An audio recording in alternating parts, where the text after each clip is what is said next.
Hello my dear students, कैसे हैं आप सभी लोग। I hope you all are doing great. मैं अंकिता, आपकी English educator, and welcome to my channel and welcome to our English crash course series. आज इस वीडियो में जिस पोएम को हम देखेंगे वो है फॉर एन ग्रेगरी। बहुत ही ब्यूटीफुल पोएम है स्टूडेंट्स, और ये एक तरीके का कॉन्वर्सेशन है इस पोएम के अंदर। तो जल्दी से उस कॉन्वर्सेशन को देखते हैं, लेकिन उससे पहले आपको इस वीडियो को लाइक कर देना है, ज्यादा से ज्यादा शेयर कर देना है ताकि मैक्सिमम स्टूडेंट्स तक ये पहुंच सके। और अगर अभी तक मेरे चैनल को सब्सक्राइब नहीं किया है तो इसे भी सब्सक्राइब कर लेना है। ऑलराइट स्टूडेंट्स, तो बढ़ते हैं हम हमारी पोएम की तरफ जिसका टाइटल है for Anne Gregory. For Anne Gregory इस पोएम को लिखा है W.B. यीट्स यानी विलियम बटलर यीट्स ने। जैसा कि मैंने आपको अभी बताया कि ये जो पोएम है ये एक कॉन्वर्सेशन की तरह है कि दो लोगों के बीच में बात हो रही है। टोटल 3 स्टैंजास है इस पोएम के अंदर। तो फर्स्ट और थर्ड स्टैंजा जो है वो बोला है नरेटर ने, और जो सेकंड स्टैंजा है वो बोला है एन ग्रेगरी ने। तो एक तरीके से कह सकते हैं कि कैरेक्टर्स की तरह है इस पोएम में। ठीक है, तो जो पहला स्टैंजा है हमारा उसमें क्या बात हो रही है। Never shall a young man thrown into despair. Despair का मतलब होता है होपलेसनेस, कि भाई अब उम्मीद ही नहीं है कोई। By those great honey coloured ramparts at your ear. Rampart का मतलब क्या है, जो फोर्ट होता है किला।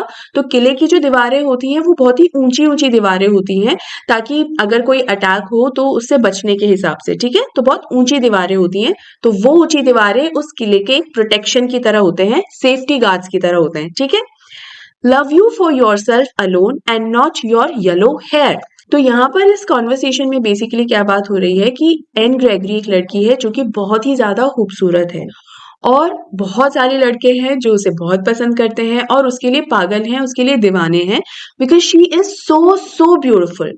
लेकिन यहाँ पर इस फर्स्ट स्टैंजा के अंदर जो नैरेटर है वो बोल रहा है, तो इस स्टैंजा में नैरेटर क्या बोल रहा है, वो एन की खूबसूरती के बारे में बात कर रहा है, और उसकी खूबसूरती को किस तरह से दर्शाया है, उसकी ब्यूटीफुल हेयर के थ्रू।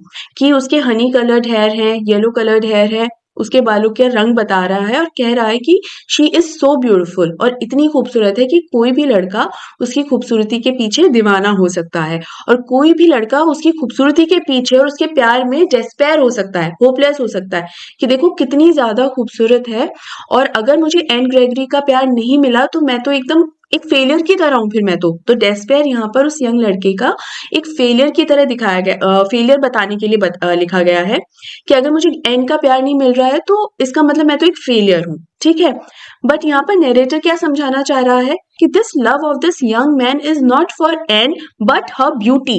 कि ये जो लड़का है वो एन से प्यार नहीं करता है, उसका प्यार एन की खूबसूरती से है। तो ये जो सुंदर बाल हैं एन के, वो उसके एक्सटर्नल ब्यूटी को दिखा रहा है, इनर ब्यूटी को नहीं बता रहा है। उसकी एक्सटर्नल ब्यूटी की कितनी खूबसूरत है वो, लेकिन एन एज अ पर्सन कैसी है उससे इस लड़के को कोई मतलब नहीं है कि एन की क्या इच्छाएं हैं, उसको क्या चीज पसंद है, क्या चीज नापसंद है, उसके ड्रीम्स क्या हो सकते हैं। तो एज अ पर्सन एन कैसी है उससे इस लड़के को कोई लेना देना नहीं है। So this boy is in love with Anne Gregory's beauty and not Anne Gregory. ठीक है, तो ये जो रैम्पार्ट वर्ड यूज किया गया है ना, जो कि किले की दीवार होती है, यहाँ पर ये रैम्पार्ट वर्ड यूज किया है कि ये जो तुम्हारी खूबसूरती है ना एन ग्रेगरी, वो किले की एक दीवार की तरह है, और ये एक ऐसी दीवार है तुम्हारे और इन लड़कों के बीच में कि ये लड़के इस दीवार की वजह से तुम तक पहुंच नहीं पाते हैं। यानी तुम एक इंसान की तरह कैसी हो, तुम तक पहुंच नहीं पाते, वो इस दीवार तक ही अटक कर रह जाता है। और ये दीवार क्या है, external beauty of Anne Gregory, कि अच्छा शी इज सो ब्यूटीफुल, मुझे तो इससे प्यार ही हो गया है, जबकि एक्चुअल में एन ग्रेगरी से प्यार नहीं हुआ है, उसकी ब्यूटी से प्यार हुआ है। And love you for yourself alone and not your yellow hair. और ऐसा कोई शख्स नहीं है जो एन तुम्हें तुम्हारे लिए प्यार करता हो, कि वो तुम्हारी पर्सनैलिटी को प्यार करता हो, ऐसा कोई शख्स नहीं है। ये सारे लड़के वो हैं जो तुम्हारी खूबसूरती से प्यार करते हैं, ये नैरेटर कहता है।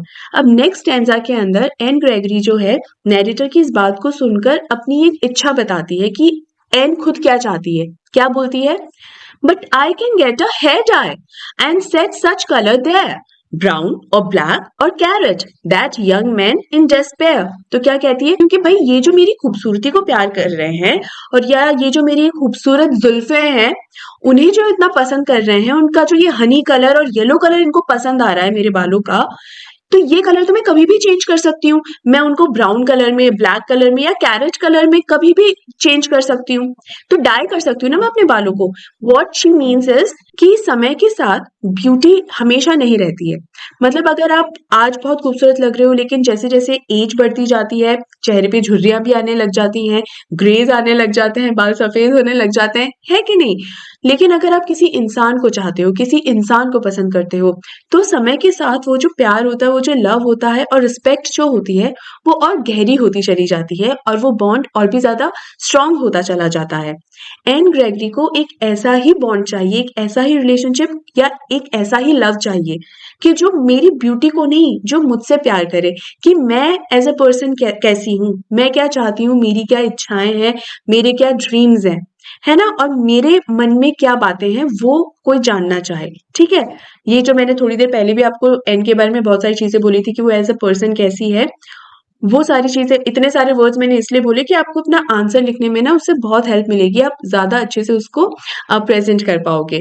राइट, एंड यहाँ यही कह रही है कि एक्सटर्नल ब्यूटी जो होती है वो समय के साथ खत्म होती चली जाती है, वो हमेशा नहीं रहती, लेकिन जो इंटरनल ब्यूटी है या जो आत्मा की खूबसूरती है वो हमेशा रहती है। और जब हमें कोई इंसान पसंद आता है, तो फिर उसके साथ जो कनेक्शन होता है और उस इंसान के साथ जो हमारा लव होता है, वो फिर परमानेंट रहता है। और मुझे भी एक ऐसा ही प्यार चाहिए, मे love me for my self alone. और मुझे एक ऐसा रिलेशन चाहिए या मुझे अपनी लाइफ में एक ऐसा इंसान चाहिए जो मुझे, मेरे लिए, मैं जैसी हूं वैसे मुझे चाहे, वैसे मुझे पसंद करे, and not my yellow hair. और मेरी एक्सटर्नल ब्यूटी को पसंद ना करे, क्योंकि एक्सटर्नल ब्यूटी मैंने क्या बताया, समय के साथ फेड हो जाती है। ठीक है, it fades with the passage of time. लेकिन अगर आप किसी इंसान से प्यार करोगे तो वो समय के साथ और स्ट्रांग होता चला जाएगा। तो ये एन ने अपने मन की एक बात कही। तो थर्ड स्टैंजा में हमारा नरेटर क्या एक जवाब क्या देता है। अब देखो एन यहाँ क्या कह रही है कि कोई भी इंसान मुझसे प्यार करे, मुझे चाहे, तो मैं एज अ पर्सन कैसी हूँ, मेरी क्वालिटीज को और मेरा एटीट्यूड बिहेवियर क्या है, उसे पसंद करे, उसे चाहे। ये बात सुनकर नरेटर क्या रिस्पॉन्ड करता है कि भैया ये तो पॉसिबल नहीं है। क्यों? I heard an old religious man but yesternight declare that he had found a text to prove that only God, my dear, could love you for yourself alone and not your yellow hair. कि मुझे एक religious man मिला था। यहाँ religious man का मतलब है कि जैसे वो इंसान जो बहुत विद्वान हो या जो धार्मिक ग्रंथ जिसने बहुत पढ़े हों या जिसको जो बहुत ही नॉलेजेबल हो। तो यहाँ नरेटर कहता है कि मुझे ऐसा ही एक रिलीजियस मैन कल रात को मिला था, येस्टर नाइट, कल रात को एक ऐसा ही एक इंसान मिला था। और उस इंसान ने मुझे क्या बताया कि उसे एक टेक्स्ट मिला है। टेक्स्ट मतलब समथिंग इन रिटन, तो उसको कोई पीस ऑफ पेपर मिला होगा, कोई बुक मिली होगी, जैसे जो वो पढ़ते हैं।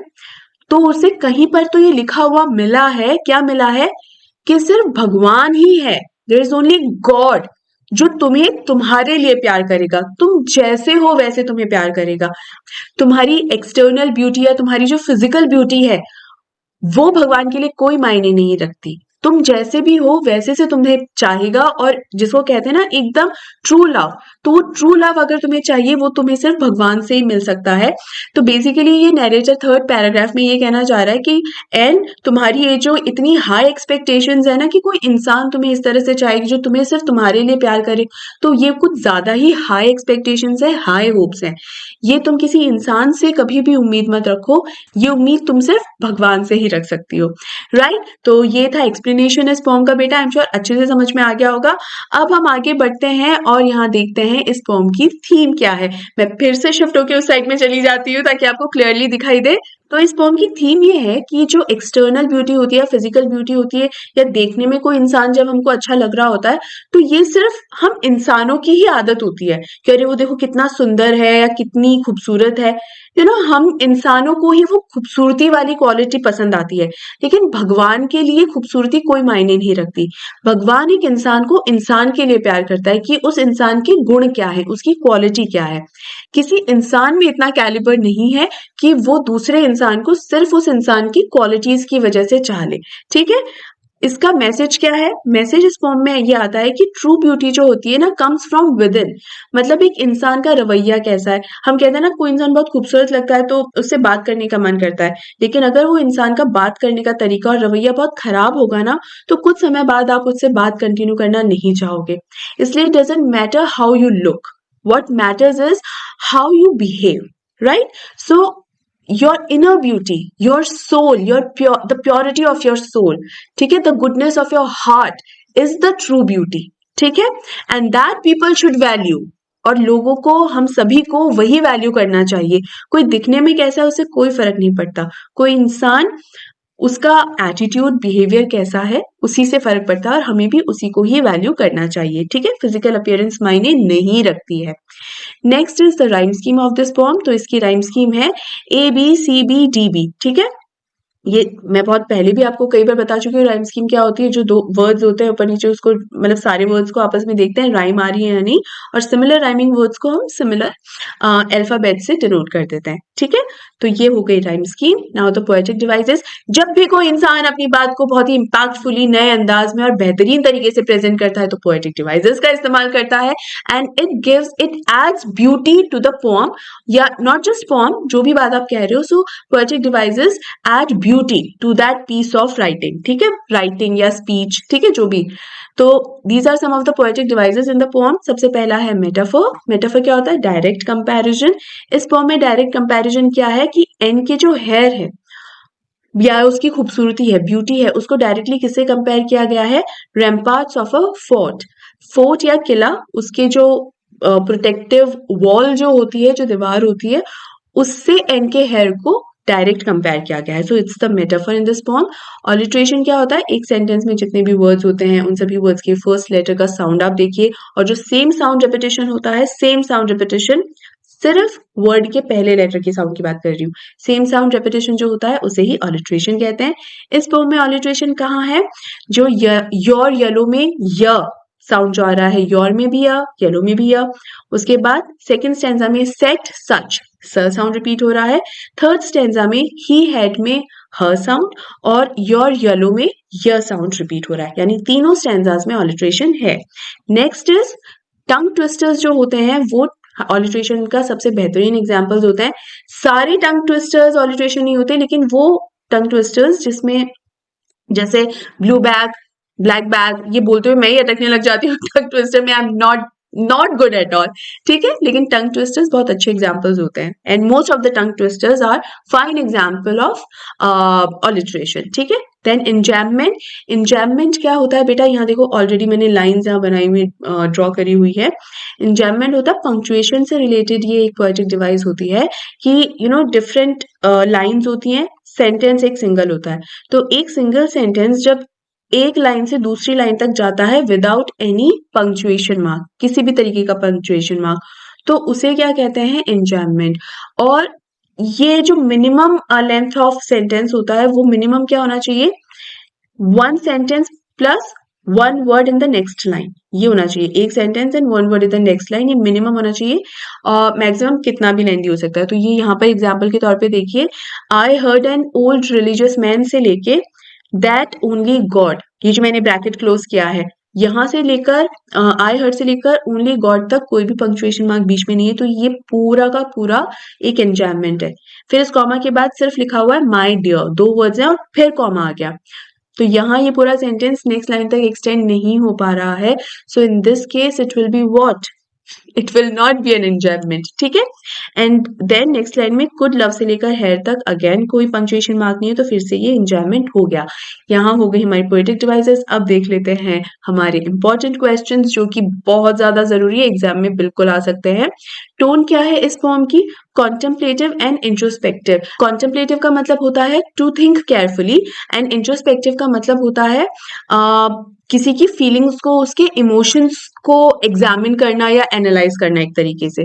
तो एन की फीलिंग्स को और इमोशंस को ही तो एनालाइज किया जा रहा है ना, और ध्यान से सोचा जा रहा है कि एन ध्यान से सोचो। The poem is a conversation between the poet and a young woman named Anne Gregory. The poet reflects on Anne's beauty and his conflicting feelings towards it. ठीक है, ये बताया जा रहा है ना कि भाई तुम खूबसूरत बहुत हो, लेकिन ध्यान रखना कि जो लड़के तुम्हें चाहेंगे ना तो वो तुम्हें नहीं तुम्हारी खूबसूरती को चाहेंगे, तो याद रखो ये कॉन्वर्सेशन हो रहा है। Next is what does the religious man tell the poet about God's love for man. ये बहुत रिपीटेडली आस्क्ड क्वेश्चन है बेटा, कि जो रिलीजियस मैन है उसने पोएट को या नरेटर को क्या बताया कि गॉड किससे प्यार करेगा, ठीक है। तो जो गॉड होता है वही एक्चुअली सच्चा प्यार करता है किसी इंसान से, क्योंकि वो उस इंसान की क्वालिटी से प्यार करता है, ना कि उस इंसान की खूबसूरती से, या वो इंसान कैसा दिखता है या कोई लड़की कैसी दिखती है, इससे कोई फर्क नहीं पड़ता, ठीक है। Next question is how right और रॉन्ग इज इट टू जज someone on the basis of his और हर फिजिकल अपीयरेंस। ये क्वेश्चन भी कई बार पूछा गया है कि जब कोई इंसान दिखने में कैसा है, अगर वो हमें बहुत अच्छा लगता है तो मतलब उसके बेसिस पे हम उसे जज करने लग जाते हैं कि दिखने में इतना अच्छा है, बहुत अच्छा होगा। या अगर कोई इंसान हमें दिखने में हमें पसंद नहीं आ रहा है, तो हम क्या कहते हैं, अरे कि नहीं नहीं मुझे इससे बात नहीं करनी। तो ये हमारा जो बिहेवियर है वो कितना सही है? वेल, बिल्कुल भी सही नहीं है, क्योंकि द वे वी लुक, ये हमारे कंट्रोल में नहीं है। We can not control the way we look, है ना। What we can control is the way we think. हम हमारा थॉट प्रोसेस उसे कंट्रोल कर सकते हैं, उसे हमेशा सुधार सकते हैं, और हमारी जो ओपिनियंस होते हैं उसे हम फ्रेम कर सकते हैं हमारे एक्सपीरियंसेस के थ्रू, ठीक है। जिस तरीके से हम दिखते हैं, तो मान लो अगर हम जैसा दिखते हैं किसी को पसंद नहीं भी आ रहा है, तो उस चीज को तो मेकअप से फिक्स किया जा सकता है ना। लेकिन आपका जो थॉट प्रोसेस होता है ना, उस थॉट प्रोसेस को सुधारने के लिए, अच्छा दिखाने के लिए भाई कोई मेकअप नहीं बना है दुनिया में। ऐसा कोई ब्रांड अभी तक तो आया नहीं है जो आपकी सोच को सुधार दे। तो आपके कंट्रोल में सिर्फ आपकी थॉट प्रोसेस है, आपकी सोच है, आपकी विचारधाराएं हैं, है ना। और आप क्या बोलते हो और कैसे बोलते हो, ये सब चीजों पे आपका कंट्रोल है। और इन्हीं की क्वालिटीज की वजह से किसी को पसंद या नापसंद करना चाहिए, ठीक है। Now last question, the poet in the poem For N. Gregory conveys that we should give importance to the inner beauty and not to the physical appearance. Explain with reference to the poem. अब ये वाला question और just पहले वाला question similar से हैं, दोनों ही इसी तरीके से पूछे जाते हैं और ये लॉन्ग आंसर के हिसाब से है। तो जो मैंने अभी आपको बताया है ना, वही है इसका आंसर, ज्यादा नहीं, but you are only suppose to explain it more, ठीक है। थोड़ा सा और डिटेल में जाके आपको इसको एक्सप्लेन करना होगा कि अगर हम किसी को उनकी क्वालिटीज की, या अगर हम किसी इंसान की क्वालिटीज को वैल्यू नहीं करेंगे ना, तो अल्टीमेटली हमें ही उसका एक प्राइस पे करना पड़ेगा। क्योंकि सिर्फ अच्छे दिखने वाले लोगों का बैड बिहेवियर जब हमें झेलना पड़ता है ना, तो उसका प्राइस हमें पे करना पड़ता है, हमें हर्ट फील होता है ना। हम बहुत बुरा फील करना एक प्राइस पे करने से कम है क्या? तो in this manner you can explain it मोर। कभी भी अननेसेसरी वर्ड्स यूज करके अपने आंसर को लेंदी बनाने की कोशिश प्लीज मत करिए, टू द पॉइंट बताइए, और उस टू द पॉइंट बात को ही आप और ज्यादा वैलिड पॉइंट्स के साथ एक्सप्लेन कर सकते हो, और वैलिड पॉइंट्स को ऐड कर सकते हो, एंड दैट्स इट। कोई भी अननेसेसरी बात अपने आंसर में मत डालिए सिर्फ इसलिए क्योंकि आपको उस आंसर को और ज्यादा लेंदी करना है, ठीक है। ये एक टिप है आपको, क्योंकि एग्जामिनर को मालूम है कि ये सिर्फ जबरदस्ती आंसर को बढ़ाने के लिए ये कोई भी अननेसेसरी वर्ड्स यूज कर लिए, ठीक है। तो वो मत कीजिएगा, ठीक है। तो इसी क्वेश्चन के आंसर के साथ हमारा ये वीडियो यहाँ पर एंड होता है बेटा। आई एम श्योर आपको ये पूरा वीडियो समझ में भी आ गया होगा अच्छे से, पूरा एक्सप्लेनेशन, और पसंद भी आया होगा ये एक्सप्लेनेशन। लेकिन फिर भी आप जरूर मुझे बताइएगा कमेंट करके कि आपको एक्सप्लेनेशन कैसा लगा, और अगर कहीं कोई डाउट रह गया बेटा, तो उस डाउट को भी डेफिनेटली आप मुझसे पूछ लेना। डाउट नहीं रखना है बिल्कुल भी, और आपको पता है मैं आपका हर डाउट क्लियर करती हूँ, ठीक है। तो डाउट पूछ लीजिएगा।